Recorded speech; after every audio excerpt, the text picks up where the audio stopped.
Kegiatan kita pada pagi hari ini kami namakan manasik kesehatan.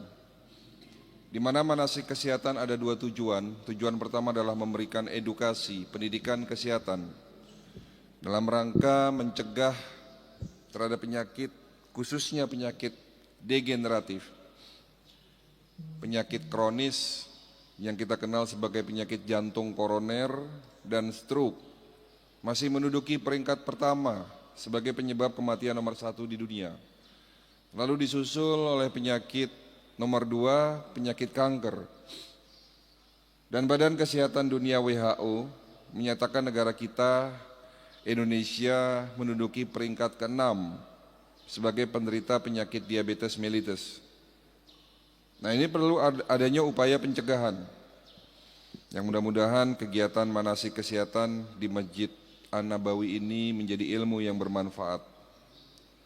Lalu tujuan kedua, kami akan memperkenalkan sebuah konsep pengobatan holistik. Pengobatan holistik gabungan antara pengobatan medis konvensional dan pengobatan tradisional, yang tentunya sesuai dengan syariat Islam. Yang baik-baik kita ambil, yang tidak sesuai dengan syariat Islam kita hilangkan. Dan hari ini ada tema yang akan kami angkat, judulnya adalah kenapa penyakit kronis sulit untuk disembuhkan dan cara sehat ala Rasulullah SAW. Nah, kegiatan manasik hari ini kita bagi menjadi 3 sesi. Sesi pertama adalah materi, kurang lebih durasinya 30-40 menit. Lalu disusul oleh sesi tanya jawab. Silahkan nanti Bapak Ibu bisa menulisnya di sebuah kertas, ya. Kita batasi 5 orang, ya, karena mengingat waktu juga. Lalu sesi terakhir adalah kesimpulan, di mana kesimpulan ini saya nanti akan memaparkan cara sehat ala Rasulullah SAW. Nah, Bapak Ibu sekalian, sebelum masuk materi sedikit bercerita sejarah berdirinya pengobatan holistik di Indonesia. Bapak Ibu sekalian, saya duduk di sini sebagai dokter spesialis naturopati. Memang masih terdengar asing, Pak, ya. Dimana setelah saya lulus menjadi dokter,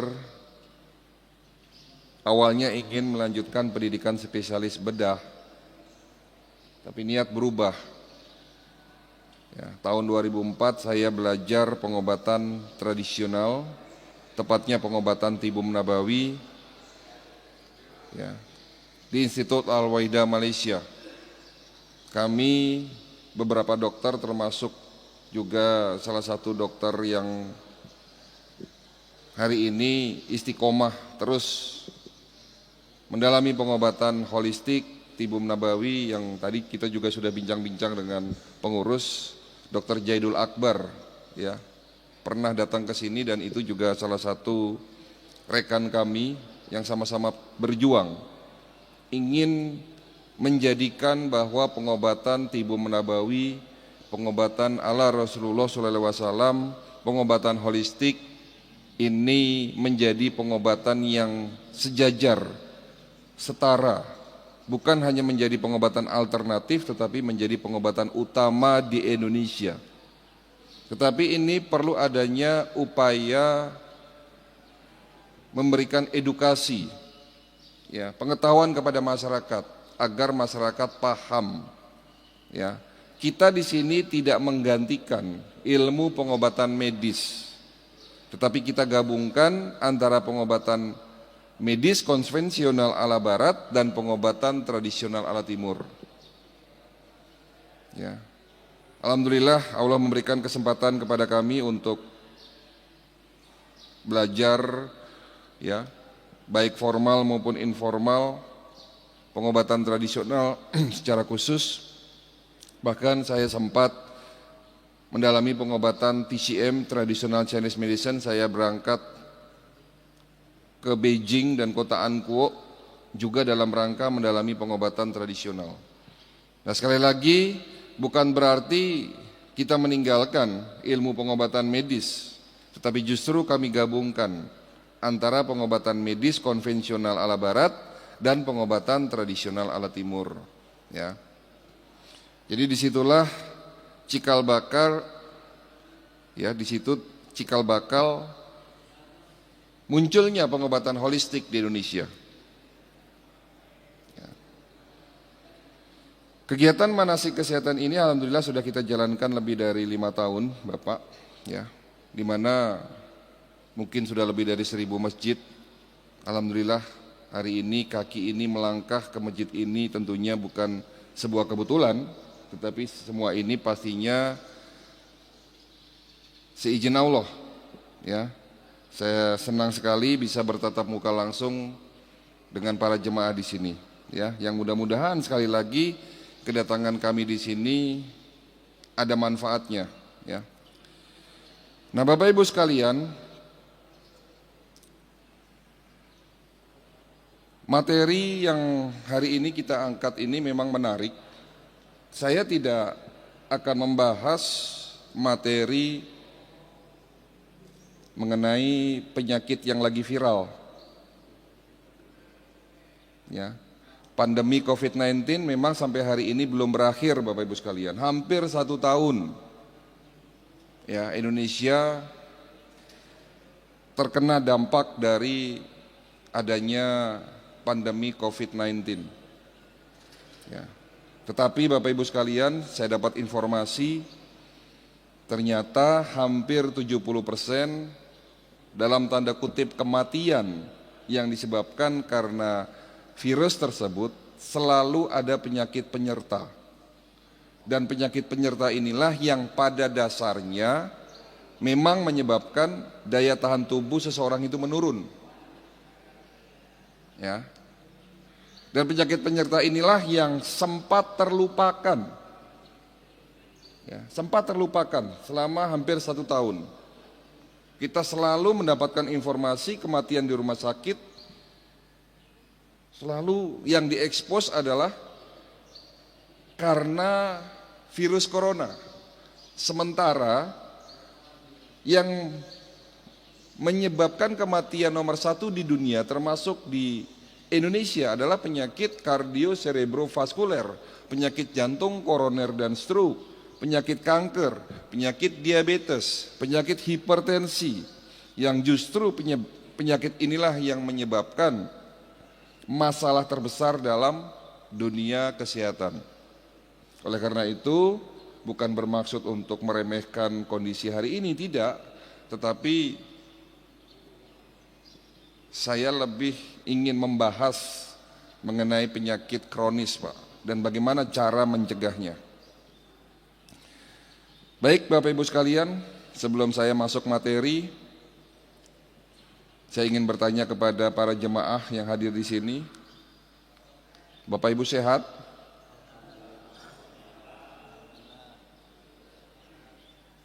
Sepertinya ada yang ragu-ragu, Pak.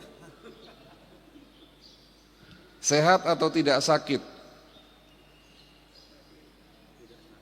Pertanyaan saya akan merubah paradigma cara pandang, ya, cara pandang terhadap kesehatan. Sehat atau tidak sakit? Sehat pasti tidak sakit belum tentu sehat. Kenapa saya mengatakan begitu? Orang yang divonis sakit diabetes belum tentu merasakan sakit. Bahkan orang yang divonis kanker sekalipun masih bisa beraktivitas dengan normal. Kanker stadium 1, bahkan kanker stadium 2, terkadang tidak muncul gejala yang kita rasakan. Penderita kerusakan saraf di otak yang pada akhirnya bisa menyebabkan penyakit seperti Parkinson, Alzheimer, bahkan penyakit stroke pun di stadium awal tidak menunjukkan adanya gejala. Dan hari ini WHO menyatakan hampir 70% penduduk dunia dalam kondisi tidak sakit namun juga tidak sehat. Jadi yang benar-benar dinyatakan sehat oleh WHO hanya 15%. Siapa? Mereka yang sehat secara body, mind and soul, fisik, pikiran dan jiwanya, dan secara fisik harus dibuktikan dengan medical check up. Jadi mereka yang rutin melakukan medical check up 1 tahun sekali, dan di dalam hasil medical check up itu tidak ditemukan adanya masalah kesehatan, barulah disebut masuk golongan yang benar-benar sehat. Jadi kalau belum pernah medical check up, itu masuknya golongan tidak sakit. Jadi di sini siapa yang sehat? Baik, kenapa penyakit kronis sulit disembuhkan Bapak Ibu sekalian? Atau bahkan mungkin pertanyaannya saya rubah lagi. Waktu dulu saya masih belajar dan menjadi seorang dokter, bukan berarti sekarang bukan dokter, artinya dulu waktu kami masih mendalami pengobatan medis konvensional, belum belajar pengobatan holistik, belum belajar pengobatan tradisional, saya meyakini benar, kami para dokter meyakini benar bahwa penyakit kronis seperti jantung, stroke, diabetes adalah penyakit yang tidak dapat disembuhkan. Orang yang divonis sakit diabetes, seseorang yang divonis sakit hipertensi, apalagi jantung, stroke, dalam ilmu kedokteran medis dikatakan tidak dapat disembuhkan. Itu kita yakini benar karena memang teorinya seperti itu. Tetapi kita sebagai muslim, kita percaya benar apa yang sudah diucapkan oleh Nabi kita itu adalah sebuah kebenaran. Dan salah satu kutipan hadis yang berkaitan dengan kesehatan, li kulidain dawa, setiap penyakit pasti ada obatnya. Ini masih ada lanjutannya sebenarnya. Maka berobatlah kamu, dan jika obat tersebut tepat menemui sasaran penyakitnya, insya Allah dengan seizin Allah penyakitnya akan sembuh. Artinya dari kutipan hadis tersebut bahwa insya Allah semua penyakit bisa disembuhkan. Nah, disinilah muncul pertanyaan, lalu mana yang benar? Nah, Bapak Ibu sekalian, setelah kami mendalami banyak metode pengobatan, baik medis yang kita dapatkan secara formal, menjadi seorang dokter di bangku kuliah dulu di Fakultas Kedokteran Unisula. Lalu kami belajar pengobatan tibum nabawi di Institut Al-Wahidah Malaysia. Saya belajar pengobatan Ayurveda India, pengobatan Yumeho Jepang, pengobatan tradisional Chinese medicine. Di sini kami menemukan sebuah benang merah, sebuah jawaban. Ternyata apa yang disampaikan oleh Nabi kita adalah sebuah kebenaran.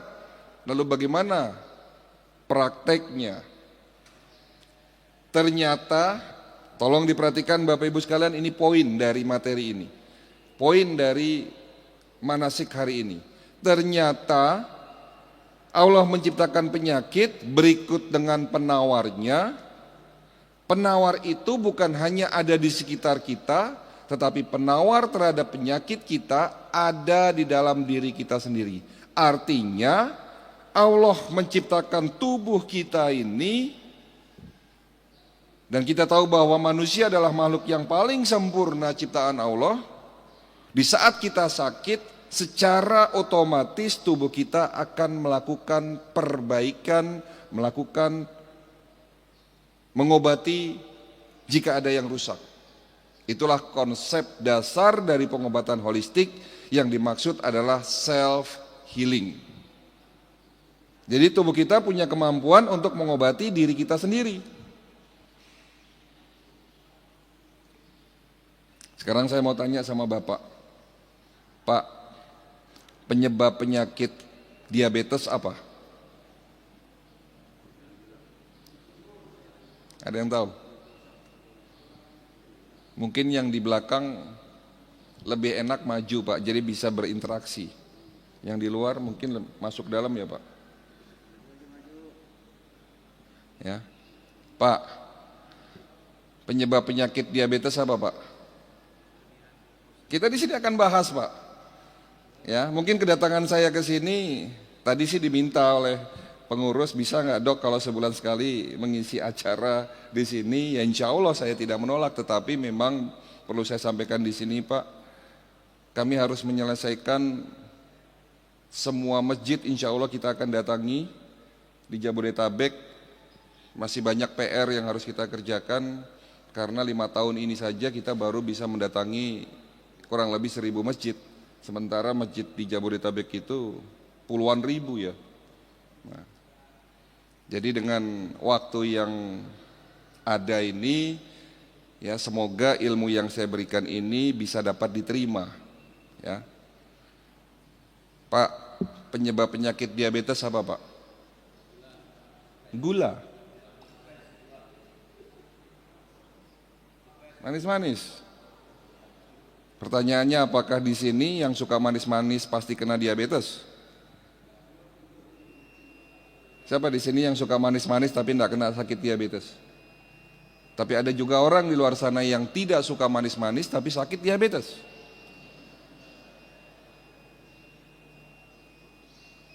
Ya, betul. Apa penyebab penyakit diabetes kalau begitu? Pola makan umum. Sekarang saya mau sedikit ngasih kuliah nih. Di dalam tubuh kita adalah satu kesatuan, mulai dari sistem organ, suborgan, jaringan, dan sel. Bagian terkecil dalam tubuh kita adalah sel. Betul? Ada berapa jumlah sel dalam tubuh kita? 500 triliun sel. Mulai dari sel kulit, sel otot, tulang, dan organ. Semua dibentuk oleh sel. Sekali lagi tolong perhatikan, bagian terkecil tubuh kita adalah sel. Jadi artinya jika ingin membuat tubuh Bapak sehat dan kuat, buatlah sel kita sehat dan kuat. Jadi kalau ada penyakit muncul, berarti terjadi kerusakan sel. Lalu apa penyebab penyakit diabetes? Kerusakan sel pada organ pankreas dan kerusakan sel pada hormon insulin. Pertanyaannya, apa yang menyebabkan pankreas dan hormon insulin itu rusak? Apa? Ada yang tahu?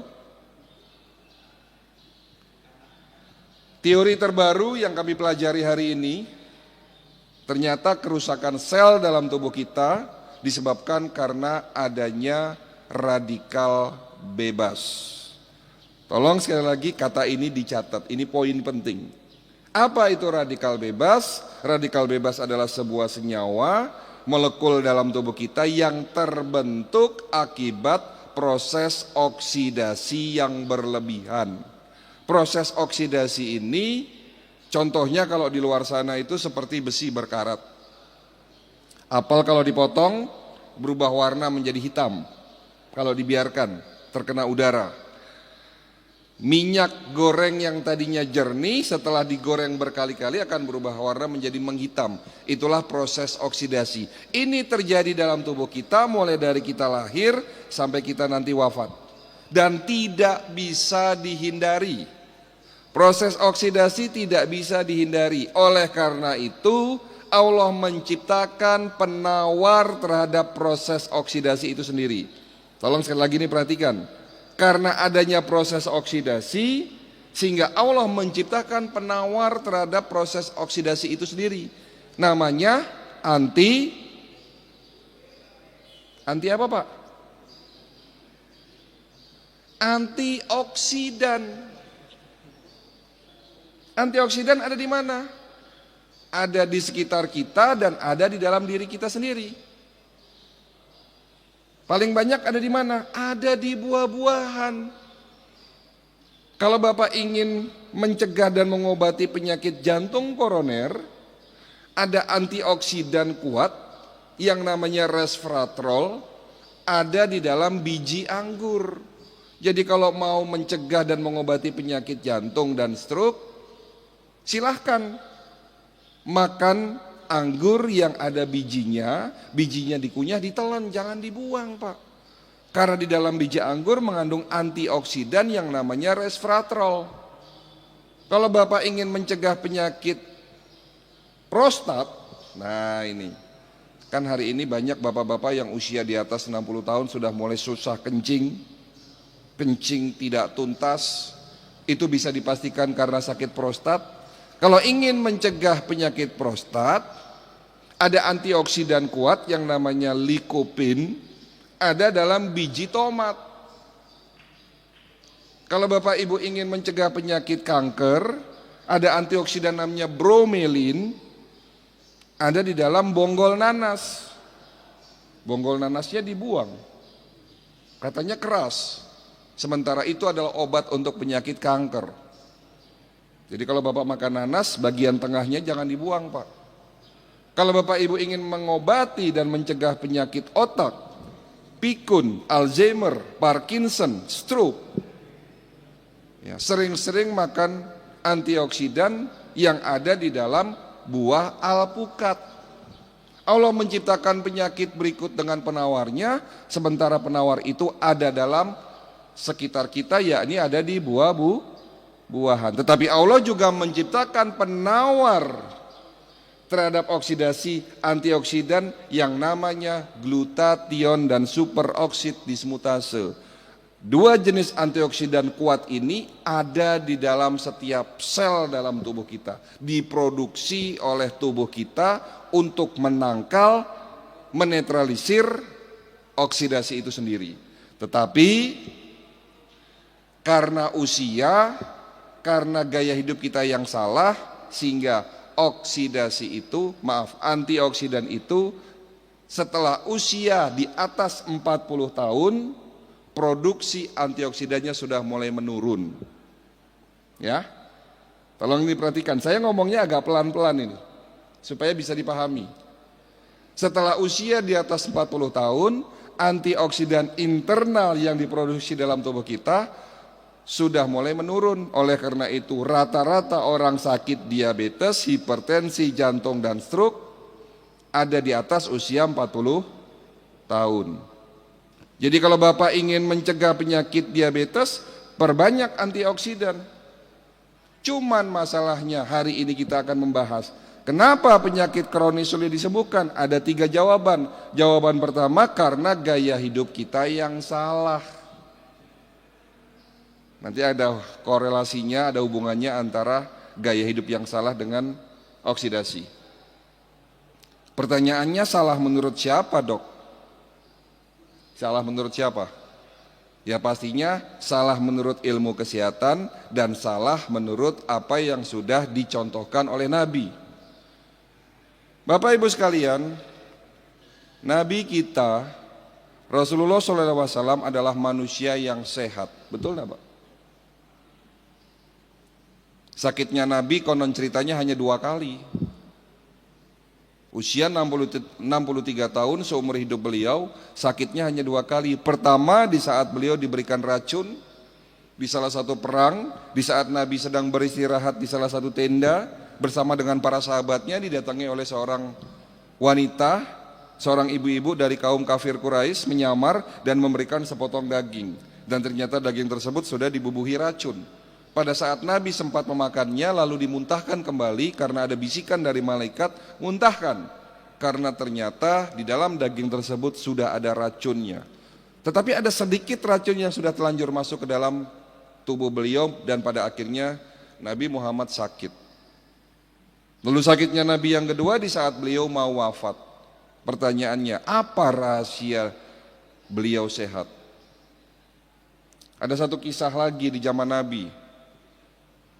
Ya, datanglah seorang tabib yang diutus dari negeri seberang, ya, ibarat kalau tidak salah dari Mesir, Kairo. Jadi si tabib ini diutus dari Mesir, ingin memberikan pengobatan kepada kaum muslimin di kota Nabawi, Madinah. Ya, di kota Madinah. Pada saat itu namanya kota Yasrib ya. Ya. Tapi setelah beberapa lama akhirnya si tabib ini pulang. Bukan karena tidak betah, tetapi ternyata tidak ada satupun orang yang berobat kepada beliau. Bukan karena tidak mau berobat, karena tidak ada orang yang tidak ada orang yang sakit ternyata. Nah, sebelum pulang si tabib ini mengunjungi Nabi Muhammad. Lalu beliau bertanya, "Ya Rasul, apa rahasia bahwa dirimu sehat? Apa rahasia bahwa kaum muslimin di kota ini sehat?" Apa jawaban Nabi? Pernah dengar kisah ini? Nabi mengatakan dengan tegas, "Benar, kami adalah kaum yang sehat karena kami makan di saat lapar, berhenti makan sebelum kenyang." Ini petunjuk buat kita Bapak Ibu sekalian. Hari ini jujur kita cukup prihatin dengan kondisi adanya pandemi. Tetapi bukan hanya karena pandemi. Sebelum pandemi Pak, rumah sakit rame Pak. Bukan hanya karena pada saat pandemi rumah sakit rame. Sebelum pandemi pun rumah sakit sudah rame.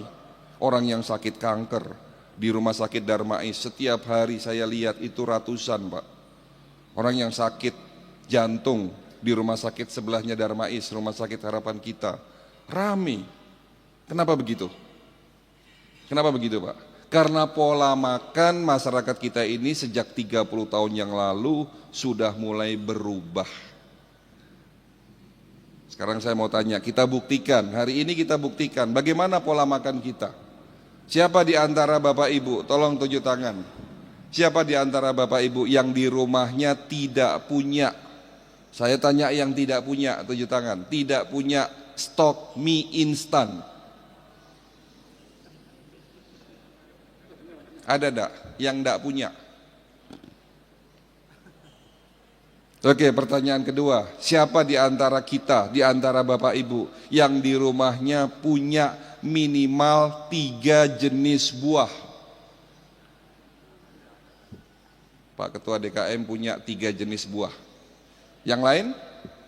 Padahal tadi saya sudah katakan, obat terhadap penyakit diabetes, jantung, stroke yang disebabkan karena tingginya radikal bebas. Radikal bebas terbentuk akibat proses oksidasi yang berlebihan. Ternyata Allah sudah menyiapkan penawarnya yang namanya antioksidan. Salah satunya ada di buah-buahan. Indonesia adalah negara dengan produsen buah terbesar di dunia. Buah di Indonesia paling komplit, harganya murah. Tetapi coba kita lihat hari ini, mohon maaf, siapa di antara Bapak Ibu yang di rumahnya punya minimal 3 jenis buah? Buah semangka di Jepang harganya 800.000 Pak, paling murah. Di Indonesia berapa? Enggak sampai 100.000. Pisang di Amerika mahal sekali, apalagi duren Pak. Di sini buah paling mahal duren, betul? Paling mahal duren. Tetapi kita lebih suka makan yang instan. Coba anak-anak cucu kita, kalau diajak ke mall, disuruh milih makanan apa, mereka lalu menunjuk makanan restorasi. Kalau saya boleh sebut, Kentucky Fried Chicken, McDonald. Makanan-makanan seperti itu yang disukai anak cucu kita hari ini. Ya. Oke, pertanyaan terakhir, ketiga, kita buktikan. Siapa di antara Bapak Ibu yang dalam 1 minggu tidak makan goreng-gorengan? Ada enggak? Hanya 1 orang. Kenapa saya katakan goreng-gorengan? Daging kambing, daging sapi itu adalah makanan sehat, tidak berkolesterol Pak. Tolong dicatat, jadi mitos. Kalau Bapak mengatakan penyebab kolesterol saya naik itu karena daging, keliru Pak. Bapak tidak perlu takut yang namanya kolesterol. Jangan hanya nurunkan kolesterol. Hari ini kalau kolesterol Bapak tinggi, lalu diturunkan dengan simvastatin, astorvastatin, lipitrol, dan obat-obat penurun kolesterol. Betul? Apakah itu menyebabkan penyumbatan? Apakah benar kolesterol yang menyebabkan sumbatan? Kalau benar kolesterol yang menyebabkan sumbatan, orang Arab Saudi yang hobinya makan kambing, orang Arab Saudi yang hobinya makan daging, itu di sana pasti banyak orang yang sakit jantung, stroke, hipertensi. Tapi ternyata menurut WHO, orang di Jazirah Arab itu rendah penyakit yang tadi saya sebutkan. Tetapi di Indonesia, ya, apa lalu penyebab sumbatan pembuluh darah? Apa?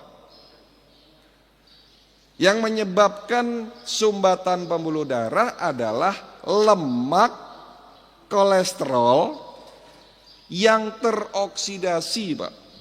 Jadi lemak dalam tubuh Bapak teroksidasi itu menyebabkan kolesterol ya tersumbat. Jadi kalau kolesterol murni yang tidak teroksidasi, justru kolesterol ini akan membuat pembuluh darah kita menjadi elastis, karena fungsi dari kolesterol adalah pelumas sebagai oli dalam tubuh kita, melumasi sendi-sendi kita sebagai bahan dasar pembentuk antibodi. Makanya orang yang suka minum obat anti kolesterol, hati-hati, antibodinya bisa turun. Jangan turunkan kolesterol Bapak, tetapi yang dilakukan hindari oksidasi, meminimalisir oksidasi dan perbanyak obat. Dalam tanda kutip obat di sini adalah antioksidan yang dapat menetralisir oksidasi itu sendiri. Ya. Bisa dipahami sampai di sini? Saya mau cerita, Pak. Beberapa bulan yang lalu saya didatangi oleh seorang pasien, ibu-ibu, usia kurang lebih 55 tahun, sakit gangren diabetik. Beliau ada luka di kakinya membusuk, Pak. Membusuk. Beliau sakit diabetes sudah 10 tahun. Ya. Sudah 10 tahun. Semakin hari semakin lemah tubuh beliau. Waktu datang ke klinik saya, pakai kursi roda, karena sudah tidak bisa jalan, itu telapak kakinya membusuk.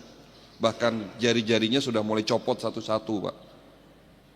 Pastinya Bapak bisa bayangkan itu rasa sakit yang luar biasa. Ya, tidak bisa tidur kata beliau, 8 bulan beliau menderita karena sakitnya. Bahkan beliau hampir menyerah. Ya, apa yang harus saya lakukan kalau didatangi kondisi pasien yang sudah begitu parah? Inilah peran dari pengobatan holistik, saya katakan. Kalau di rumah sakit, dokter di sana sudah nyerah, bahkan mau diamputasi kakinya. Ya. Saya melakukan tindakan observasi dengan bantuan teknologi. Alhamdulillah Bapak Ibu sekalian, klinik kami Rumah Sehat Holistik Indonesia yang kami dirikan sebagai pusatnya di Kota Depok, tepatnya di daerah Pancoran Mas. Lalu baru saja kami membuka cabang kedua ya di Tangerang, alhamdulillah di Green Lake Cipondoh, di mana klinik kami lengkapi dengan beberapa teknologi. Salah satu teknologinya adalah Human Resonance Magnetic Analyzer, sebuah teknologi pemeriksaan kesehatan medical check-up dengan teknologi yang baru. Alat ini memang masih jarang di rumah sakit Indonesia. Alat ini saya temukan waktu kami masih belajar di Beijing, Cina. Ya, di mana alat ini memeriksa fungsi organ lewat gelombang energi. Kenapa tidak dipakai dalam ilmu kedokteran medis?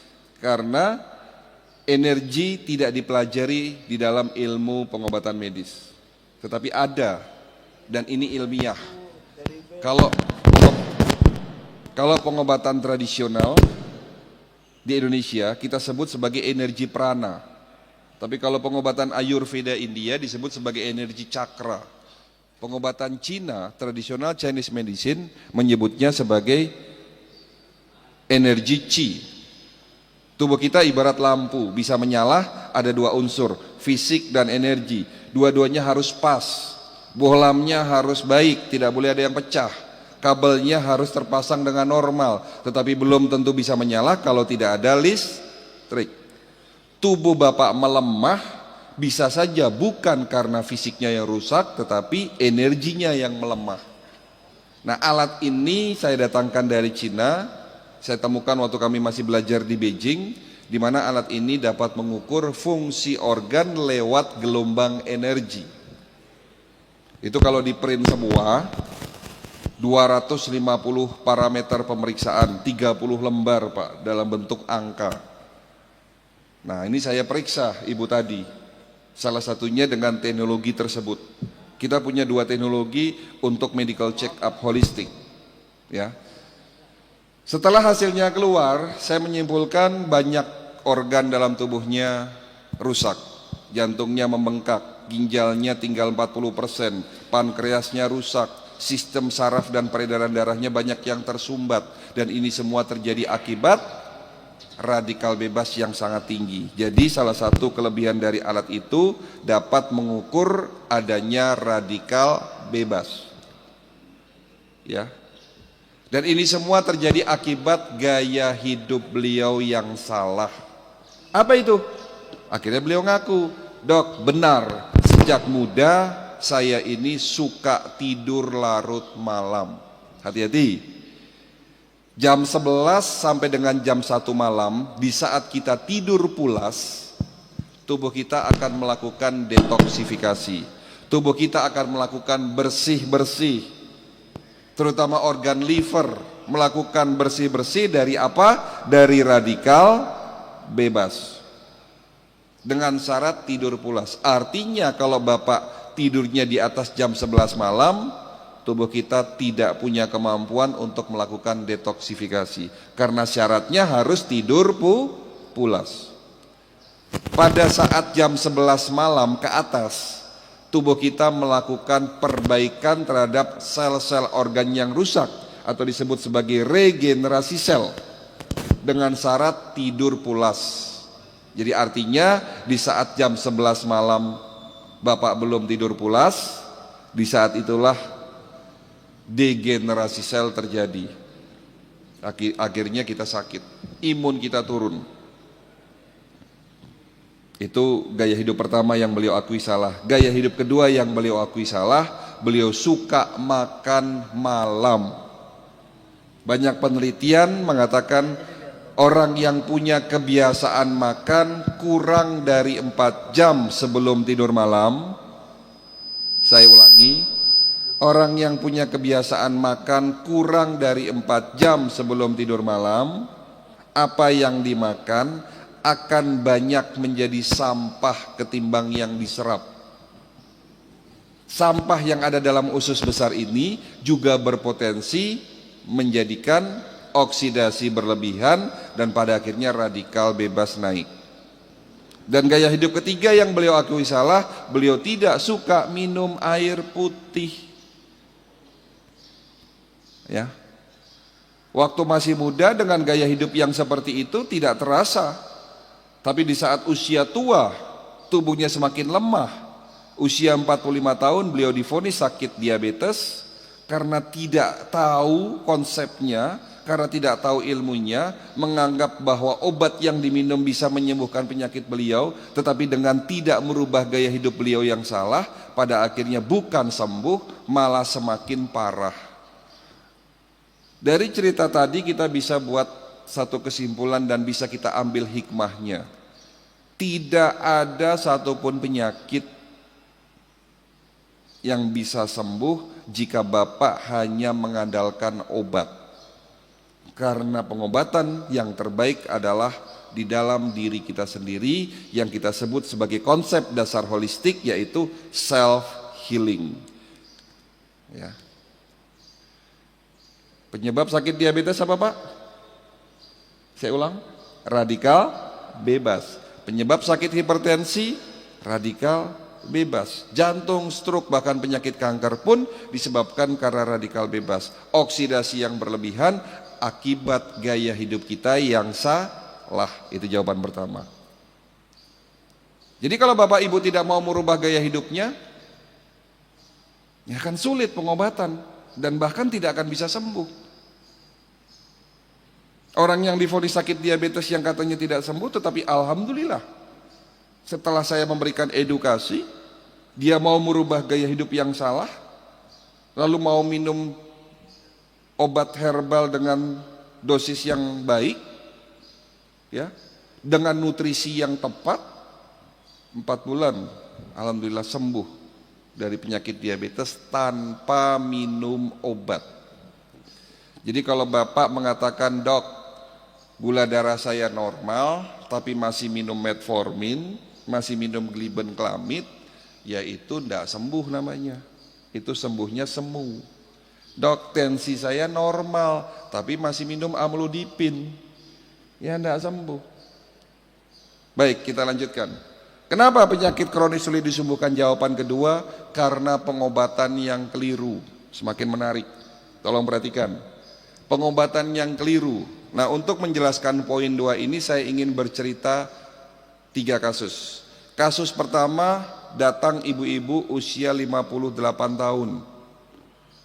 Dok, pinggang saya sakit. Kalau bicara sakit pinggang, penyebab sakitnya apa?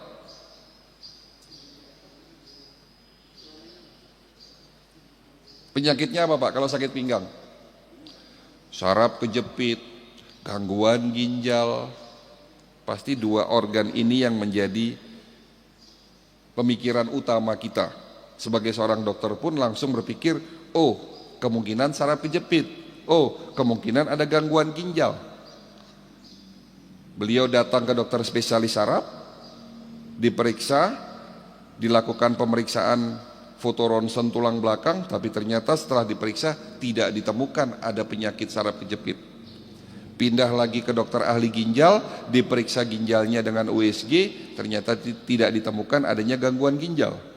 Karena tidak ditemukan adanya penyakit di saraf maupun di ginjal, 2 dokter ini hanya memberikan obat apa? Analgesik, obat simptomatis, penghilang rasa nyeri.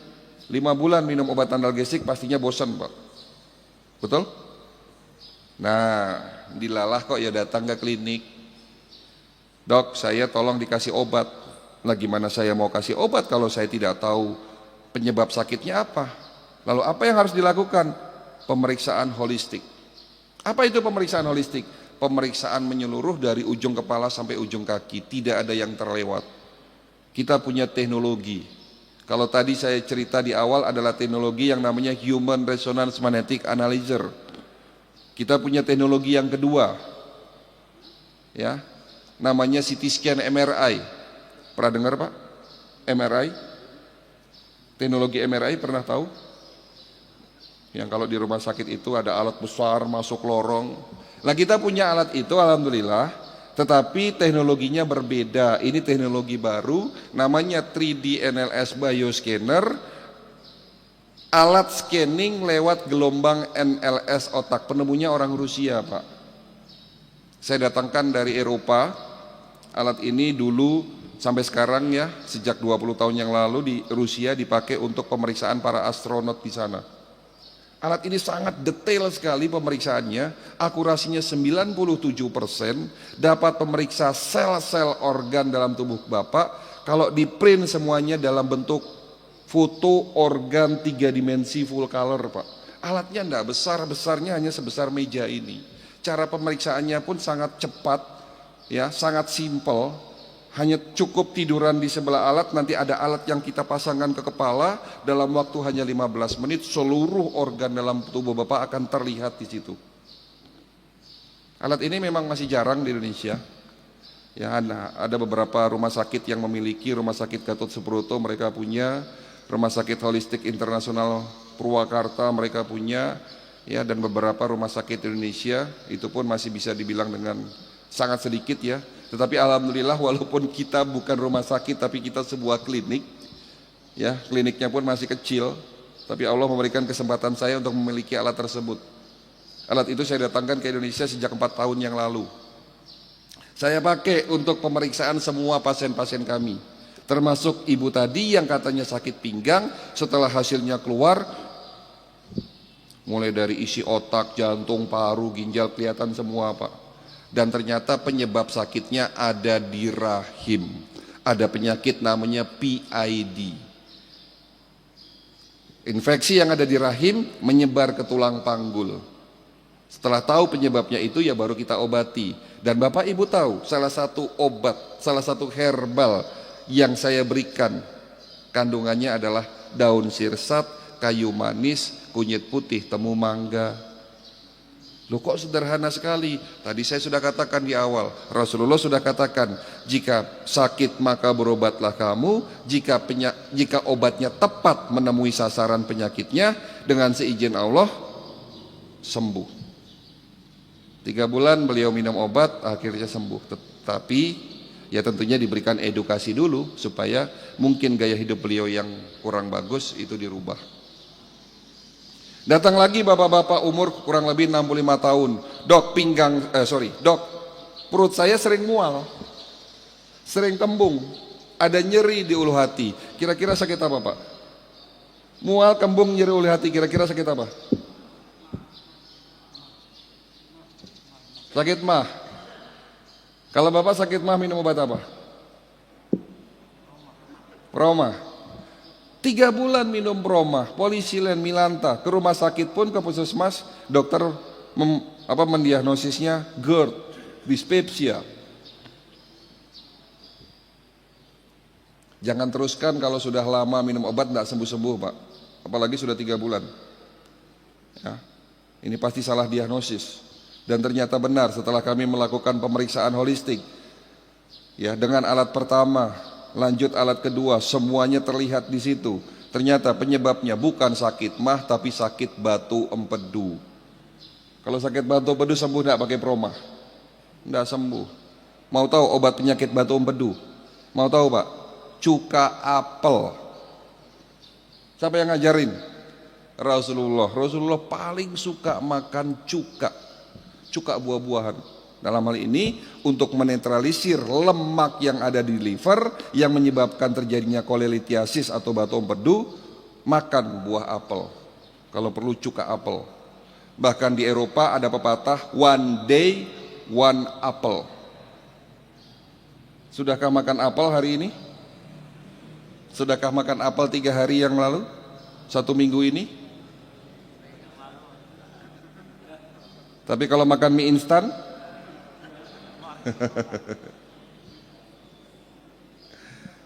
Ya Pak. Jadi kalau Bapak ingin lemaknya itu tidak numpuk di liver, atau bahasanya sebagai fatty liver, yang itu bisa menyebabkan terjadinya batu empedu, sering-sering makan apel. Kalau perlu kita siapkan setiap hari minum 2 sendok cuka apel. Itu obatnya. Alhamdulillah beliau sembuh Pak. Nyerinya, mualnya, kembungnya setelah batu empedunya hilang, setelah livernya itu bersih dari lemak, ya, mual, kembung, nyeri ulu hatinya hilang. Datang lagi ibu-ibu masih muda 30 tahun. Dok, sakitnya tuh di sini katanya. Sakit apa Pak? Kebetulan ibu ini membawa hasil diagnosis dari seorang dokter ahli jantung. Beliau dinyatakan sakit jantung. Dasarnya sudah diperiksa. Apakah salah diagnosis? Benar. Untuk yang kasus ketiga ini saya benarkan. Karena dalam hasil pemeriksaan holistik yang kita punya, memang benar sakit jantung. Tapi pertanyaannya, dok, kalau tadi kata dokter penyakitnya ketemu obatnya, pas. Harusnya sembuh. Tapi ternyata untuk kasus ketiga kenapa tidak sembuh? Apa jawabannya? Ini menarik nih, yang ketiga. Banyak ini, banyak terjadi.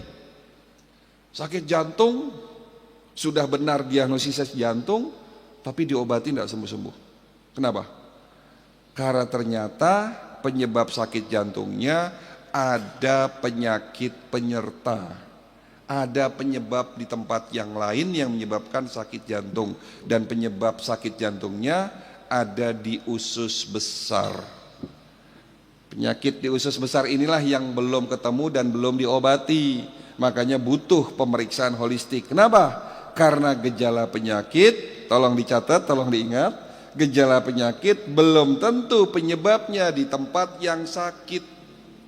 Terkadang sakitnya di dada, ternyata penyebabnya di usus. Ternyata sakitnya di perut, belum tentu penyebabnya di perut.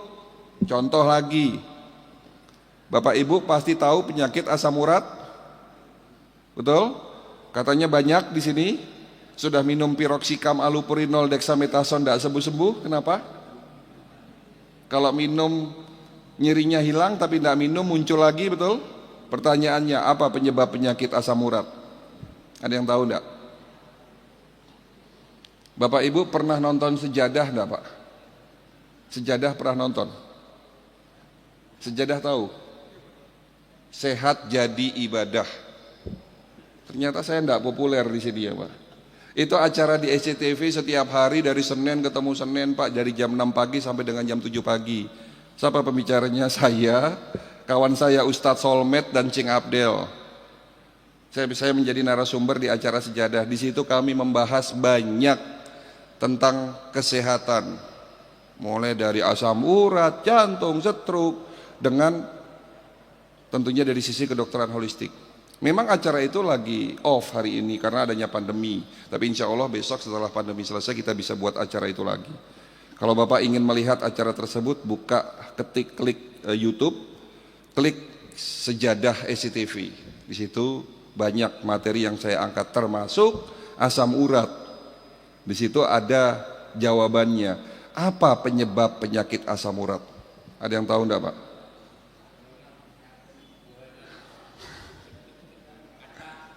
Kacang kok disalahin? Purin. Purin itu apa, Pak? Purin itu adalah sisa metabolik dari protein ya. Tapi tidak semua orang makan makanan yang mengandung purin. Kacang mengandung purin tinggi, daging sapi mengandung purin tinggi, jeroan mengandung purin tinggi, emping, melinjo, jengkol mengandung purin tinggi. Tapi tidak semua orang makan itu pasti kena asam urat.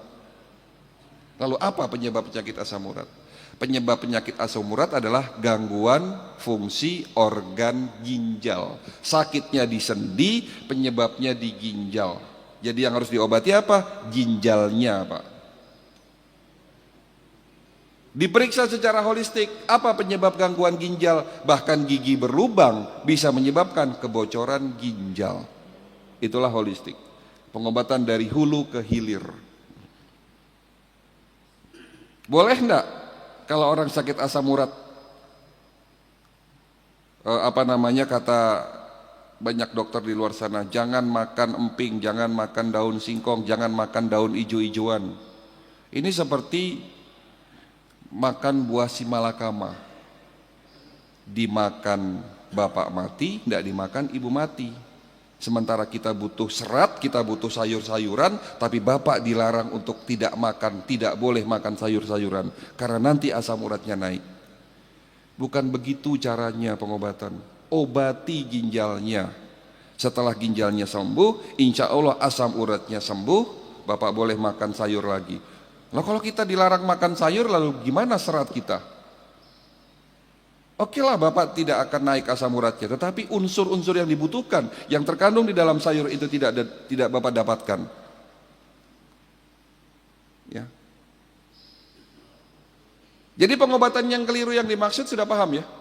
Hari ini yang diobati bukan penyebab tetapi akibat. Yang diobati hanya rasa sakit.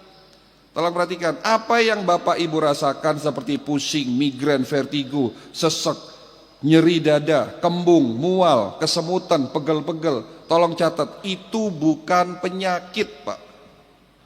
Lalu apa? Itu adalah alarm tubuh, cara tubuh lagi ngasih tahu kita, cara tubuh lagi protes, cara tubuh minta haknya. Ya. Jangan obati alarm tubuh kita, tapi cari tahu sumber penyebab kenapa alarmnya bunyi. Ibarat kata masjid yang megah indah ini punya alarm kebakaran. Punya enggak, Pak? Ada? Alarm kebakaran ada? Andai kata alarm kebakaran masjid ini ada, Bapak beli.